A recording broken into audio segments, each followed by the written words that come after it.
beliau senantiasa diberikan keberkahan oleh Allah Subhanahu wa taala. Lebih khusus segenap para alim ulama, para habaib, para kiai, dan juga para ibunda yang pada hadir semuanya. Mudah-mudahan kalau datangnya lagi pada sakit, Allah angkat dari segala macam penyakitnya. Yang pada sedih biar pada bahagia, rezekinya dikit biar pada banyak. Kalau datangnya lagi pada sedih, pulangnya biar pada gembira. Mudah-mudahan yang pengen punya mantu biar punya mantu yang soleh dan soleha. Kalau datang yang pada pengen hamil, pegang perutnya biar pulang pada hamil lagi. Dan mudah-mudahan yang datang kalau ada janda yang pada mau nikah biar dapat jodohnya. Dan mudah-mudahan kita bisa hadir di depan makomnya Rasulullah SAW. Amin ya rabbal alamin. Bagaimana kabarnya semuanya?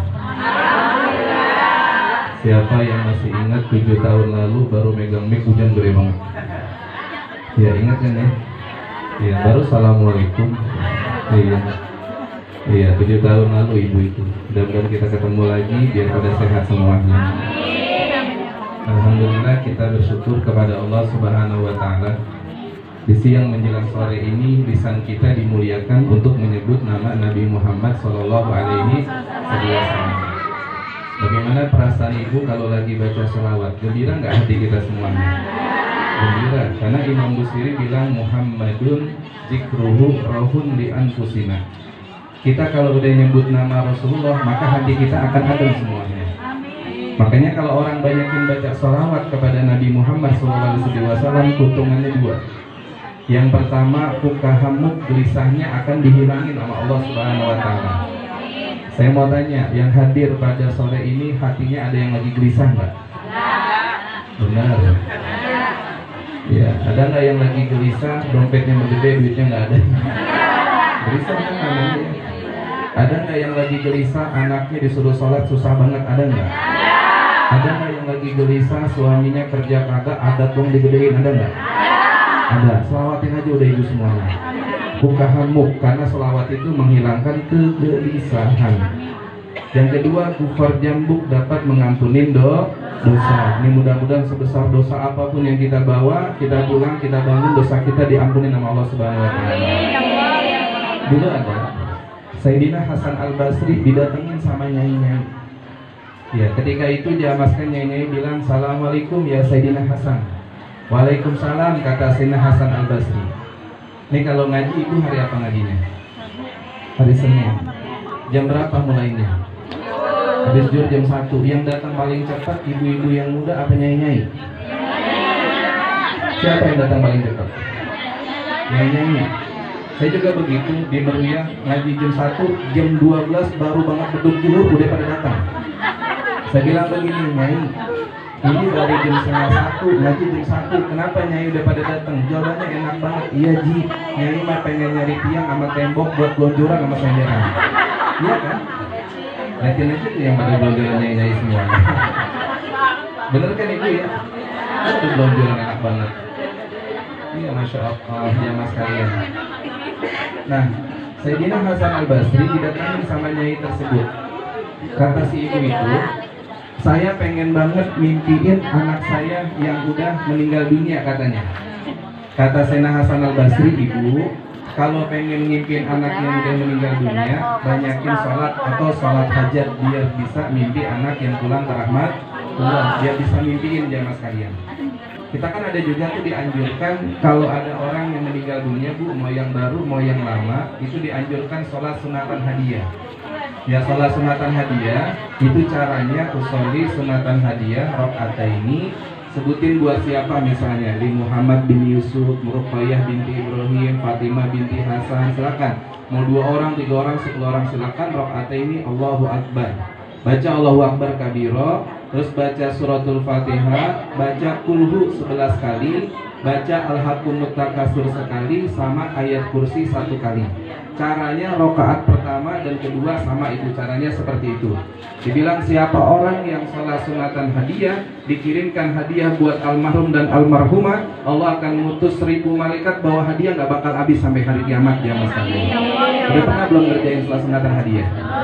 Belum. Kerjain ibu, mau seminggu sekali setiap malam Jumat boleh, sebulan sekali boleh, paling setidaknya setahun kalau mau mudahan jamaah sekalian. Biar orang tua kita gembira dengan kiriman hadiah dari anak dan cucunya semuanya. Nah ibu ini akhirnya dia sholat nih, cuma sholatnya sholat hajat ibu. Pas malam dia tidur, dia ngimpi anaknya itu lagi berada di dalam siksa kuburnya Allah Subhanahu wa Ta'ala. Akhirnya kan dia nangis nih ya ini. Karena ngeliat anaknya lagi disiksa, ibu dia nangis, dia laporan lagi sama Sayyidina Hasan.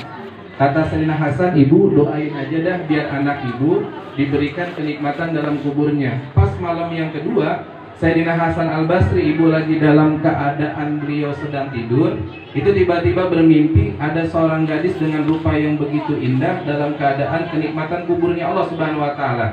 Ngucapin salam, assalamualaikum, dijawab waalaikumsalam. Kau siapa? Saya ini adalah seorang anak yang dimana ibunda saya kemarin ke rumahmu, wahai Sayyidina Hasan Al-Basri.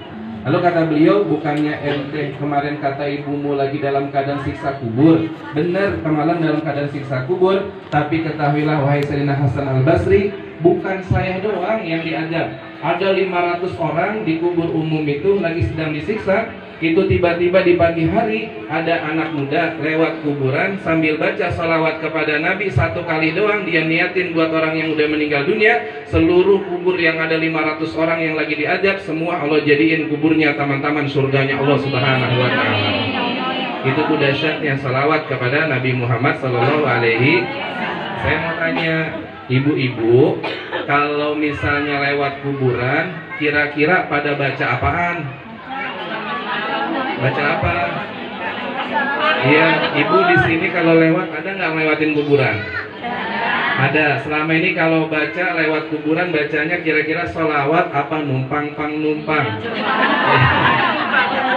Iya, numpang. Anak ini mau lewat. Anak siapa yang mau lewat? Itu ya jamaah sekalian. Baca sholawat kepada Nabi Muhammad Sallallahu Alaihi Wasallam. Nah kemudian jamaah sekalian, masya Allah banget. Ini kita kumpul di sini, satu salawat aja yang kita baca nanti akan membawa keberuntungan kita di alam barzahnya Allah Subhanahu wa Ta'ala. Tinggal kita nih jamaah sekalian bawa oleh-oleh pulang dari sini. Di antaranya yang pertama, jamaah sekalian kalau ngaku cinta Rasulullah, jaga lisan kita jangan sampai membicarakan sesuatu yang nggak baik. Artinya apa? Jangan gibah, jangan bicarain keburukan orang lah. Saya tanya, nih yang hadir saat ini dari pagi sampai sore ini sampai jam segini, ada nggak yang belum ngomongin orang? Ada nggak? Ada nggak ibu yang belum ngomongin orang? Masya Allah. Kita mah kadang-kadang baru black mata ngeliat HP udah ngomongin orang. Ih, belagu banget sini orang begitu juga kita. Bukan ibu-ibu sini, ibu mana-mana. Sini mah soleh-soleha semuanya insya Allah. Nah Sayyidatina Aisyah ibu dalam kitab Perhiasan Bagus, beliau dipanggil sama Nabi kita Muhammad Sallallahu Alaihi Wasallam. Kata Rasulullah, ya Sayyidah Aisyah kemari. Ada apa ya Rasulullah? Tadi ngomong apa barusan? Saya ngomong Sayyidatina Sofiyah pendek ya Rasulullah. Apa jawaban Nabi? Ya Sayyidah Aisyah, ente cuma ngomong doang dengan Sayyidah Sofiyah pendek. Kalau diceburin di laut, laut bakal bau busuk gara-gara cuma ngomong Sofiyah pendek. Iya, saya tanya, kita kalau ngomongin orang lebih nggak dari pendek?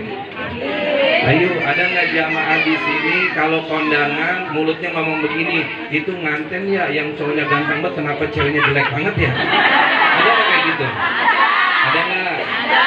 Ayo ngaku aja dah. Bukan orang mana-mana, orang sini. Iya kan ya, emang begitu kan? Kadang-kadang ngantennya cakep, makanannya diomongin. Ini orang hajatan, ya jam 2 sih udah habis makanannya. Ada kayak gitu juga? Ada, bukan orang mana-mana, orang sini. Orang sini jamaah sekalian.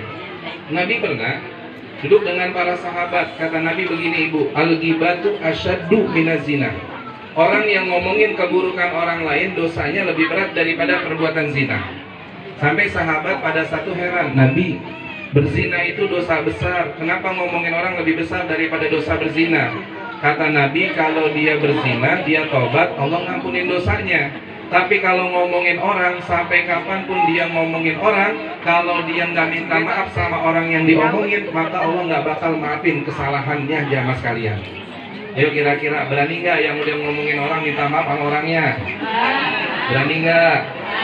Saya ajarin caranya, Cang, maafin ya. Emang kenapa? Ya namanya orang, Cang, punya salah, udah gitu aja ngomongnya. Dan kita kalau ada orang minta maaf, jangan ditanya lagi kesalahannya apa. Karena ada Bu orang selalu ditanya, emang salahnya apa? Cang bener nggak marah? Enggak, nggak marah. Cang waktu kondangan itu pakai bedak percis banget, Cang, kayak itu, Cang. Itu marah lagi jamaah sekalian. Udah nggak usah ditanya.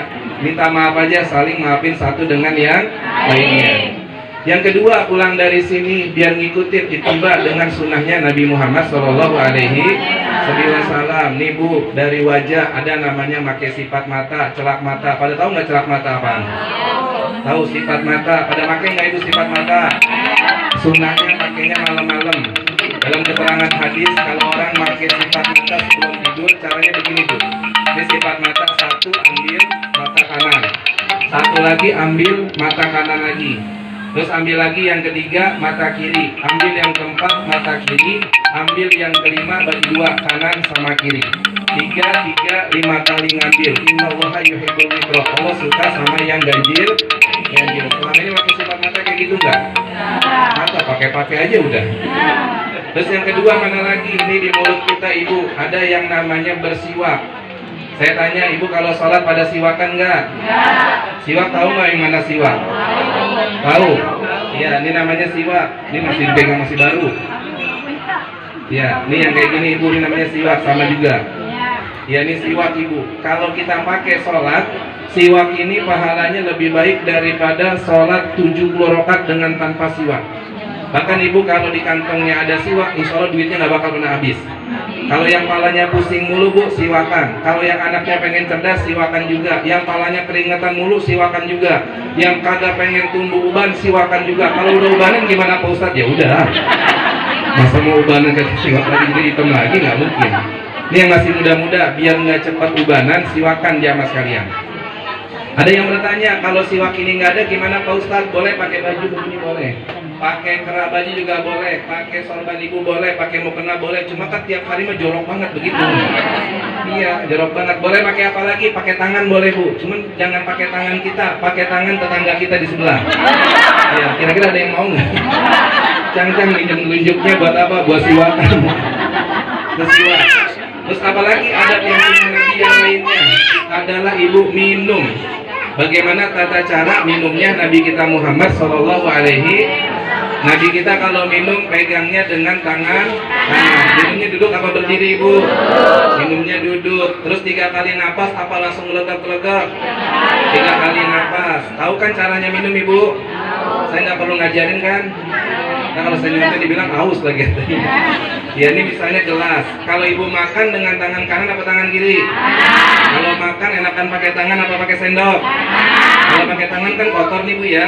Ibu kalau megang gelas jangan begini megang gelasnya. Karena tangannya kotor, pegang gelasnya dengan tangan kiri, nanti ditopang dengan tangan kanan begini. Caranya Ibu ditopang dengan tangan kanan. Jadi walaupun megangnya tangan kiri, tapi kita pegangnya dengan tangan kanan. Begini caranya. Dan Syekh Mutawali Asy-Sya'rawi ada hadis musalsal Ibu. Hadis musalsalnya mana? Hadis musalsalnya adalah kalau minum, ini caranya Bu. Misalnya nih ayat nih, kita seandainya duduk nih Bu ya. Baca Bismillahirrahmanirrahim. Terus udah selesai sekali, Alhamdulillah. Bismillahirrahmanirrahim, minum lagi. Terus selesai, Alhamdulillah. Bismillahirrahmanirrahim, minum lagi. Selesai, Alhamdulillah. 3 kali Bismillah, 3 kali Alhamdulillah. Dibilang siapa orang yang minumnya seperti itu, dikatakan oleh Syekh Mutawali Asy-Sya'rawi, maka selama airnya ada di tubuhnya, maka orang tersebut jauh daripada akhlak-akhlak yang tercela jamaah sekalian. Pertanyaan saya, kalau minum selama ini kayak gitu nggak modelnya? Apa? Blok-blok aja udah. Terus kadang-kadang Ibu ada yang bertanya, Pak Ustadz, Haji, boleh nggak kalau minumnya sambil berdiri? Kalau memang kagak ada tempat buat duduk, dibolehin Bu, cuma ada syaratnya. Kalau minum berdiri nih, kaki kita, jempol kita sebelah kanan goyang-goyangin. Ini kaki kita jempolnya goyang-goyangin. Ya kenapa jempol kanannya digoyang-goyangin? Tujuannya adalah biar air yang kita minum mampir ke ginjal. Kenapa Bu minum kita nggak boleh berdiri? Karena kalau minum berdiri, airnya langsung ke kantong kemih. Itu menyebabkan penyakit gagal ginjal. Biar airnya mampir ke ginjal, kalau Ibu minum nih jempol kaki Ibu sebelah kanan goyang-goyangin. Ingat yang goyang jempol dong, jangan semuanya goyang. Iya, semuanya goyang repot. Paham kan Ibu? Karena nggak minum gayanya kayak gitu. Enggak, itu sunnahnya Nabi Muhammad Shallallahu Alaihi Wasallam. Terus turun di mana lagi? Di tangan. Ada yang namanya motong kuku. Ibu saya tanya, motong kuku hari apa aja? Hari Senin, Kamis, Jumat. Ibu saya tanya, siapakah orang yang masuk surga paling pertama kali? Kalau Rasulullah dalam kitab Mukhtarul Hadis, beliau yang megang kunci, yang ngebuka, cuman masuknya belakangan. Ayo siapa Ibu? Yang bisa jawab, saya kasih siwak. 1, 2, 3. Sayyidina Bilal, Nabi Fatimah salah. Nabi kita, Nabi Khadijah juga salah. Salah semuanya. Ya, Nabi kita nih Bu, ketika lagi buka pintu surga, tiba-tiba ada orang masuk cepet banget sekilat menyambar. Nabi nanya sama malaikat Jibril, ya malaikat Jibril itu siapa masuk cepat banget seperti kilat menyambar? Kata malaikat Jibril, ya Rasulullah, engkau baru buka pintu surga, itu masuk sekilat menyambar, itu adalah seorang janda yang ditinggal wafat suaminya, nggak nikah lagi, ngurusin anaknya sampai anaknya jadi anak yang soleh dan solehah. Ya, saya tanya lagi, siapa yang masuk surga duluan? Siapa? Jawab Ibu, siapa yang masuk surga duluan? Janda. Saya tanya lagi, Ibu mau nggak masuk surga duluan? Mau nggak? Mau tapi nggak mau janda. Jawabannya bagus. Kalau kita tanya guru lagi, Ustadz ada nggak cara yang lain kalau masuk surga kita bukan janda? Ada. Apa caranya? Dibilang dalam kitab Buku Durujen, siapa orang, seorang istri yang ngerapin rambut suami, kumis suami, jenggot suami, kuku suaminya, maka masuk surga seperti kilat yang menyambar jamaah sekalian. Pertanyaan saya sama Ibu, selama ini pernah nggak ngerapin rambut suami? Pernah nggak ngerapin kumis suami? Pernah nggak ngerapin jenggot suami? Pernah nggak ngerapin kuku suami? Pernah nggak ngerapin dompet suami? Jangan disuruh, sering itu mah. Ya Allah.